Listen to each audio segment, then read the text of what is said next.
and the Israelis clearly just began striking back in Gaza, just behind our reporters there. We want to get the Palestinian perspective on the situation right now. I want to bring in Mustafa Barghouti, the founder of the Palestinian National Initiative. He joins us from Ramallah. Dr. Barghouti, thank you so much for being with us. Israel had declared a 4-hour ceasefire. During this 4-hour time period, there continued to be rocket fire from Gaza into Israel. This follows a day when the Palestinian Authority called on both sides, Hamas and Israel, to begin a ceasefire, and Hamas refused. Do you think that Hamas is missing an opportunity here to stop the fighting? Unfortunately, your statement, sir, is full of wrong narrative. And that's the problem with the world media these days, because the Israeli narrative is overwhelming everybody with wrong information. First of all, there was a ceasefire for 4 hours declared by Israel and violated by Israel. And Israel attacked a market in Shaja'iyya and killed 15 people and injured about 100. Before that, Israel attacked a school protected by UNRWA. And this is the 6th school that Israel attacks, and killed there another number of people. What we see here are massacres. This is not a war between Hamas and Israel. It's not a war of Israel on Hamas. It's a war of Israel on the Palestinian civilian population. And that's why 1,310 people have been killed among Palestinians, mostly civilians. 90% are women and children and other civilians, and 7,200 people are injured. On the Israeli side, it's mainly Israeli soldiers that are killed who are invading Gaza. So in my opinion, there is a total disproportionality here. Israel is using disproportional, indiscriminate force against civilian population. There is no justification for these massacres that are happening inside Gaza. And by the way, I am part of the talks with the other groups in Palestine. Hamas agreed on a ceasefire. It was Israel that rejected the offer to have 24 hours ceasefire. It was Mr. Netanyahu that announced that he does not want ceasefire and he wants to proceed with his operation. Dr. Barghouti, you can understand the frustration from those outside that watch a situation unfold, and we do recognize the fact that there have been far more casualties on the Palestinian side than there have been on the Israeli. We absolutely see that. Our frustration is, though, is when both sides point the finger at the other and say, the ceasefire, they did it, they did it, they did it. Each side is saying that.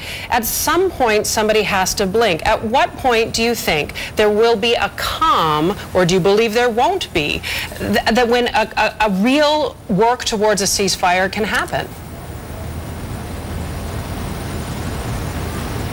It's very simple. Let the United Nations Security Council meet and issue a declaration and impose a ceasefire.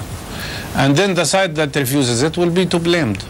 We asked for that in the beginning of this conflict. We would have saved more than 1,000 to 300 lives if this has happened. We would have saved Palestinian and Israeli lives, but it was the United States that rejected that offer, prevented the Security Council from taking that resolution on Israel's order.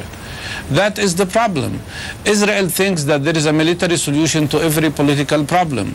The problem here is the Israeli military occupation of Palestinian land. The problem here is that Israel insists to maintain a system of apartheid and segregation and discrimination against Palestinians. And without solving that, we cannot have peace.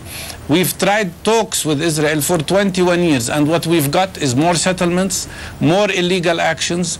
The problem today is that Israel has very powerful army, and it feels totally impunitive to international law.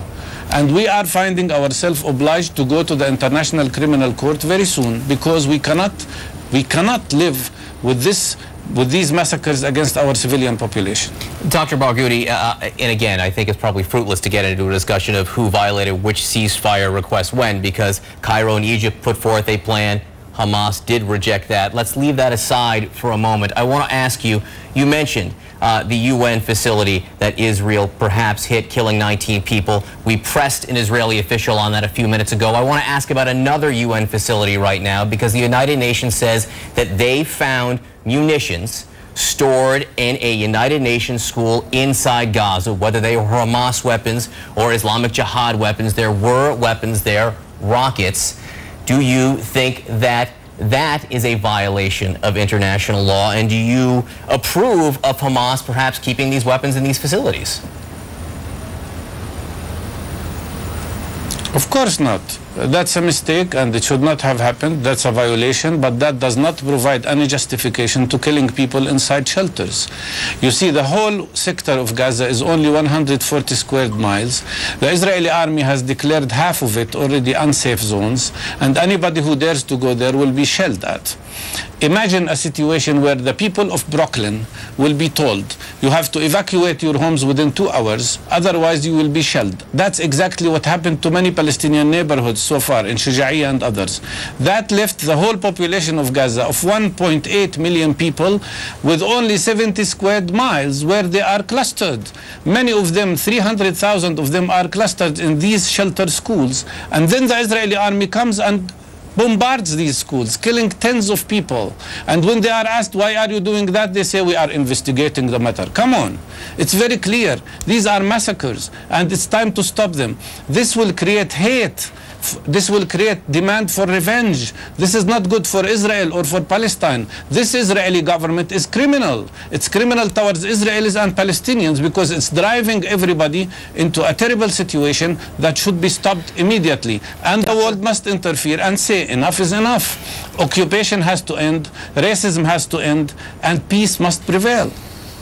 Dr. Mustafa Barghouti, we thank you for joining us on the air today to talk about the Palestinian side, joining us from the Palestinian National Initiative. And you know, it's interesting. You and I both sit here and ask the questions of both sides, and neither side is happy, and we get accused of being fed the wrong information from the opposite side. It's such an impasse that we're at. They can't agree on the facts. They can't agree on what has happened, let alone what should happen, and therein lies just one of the sticking points.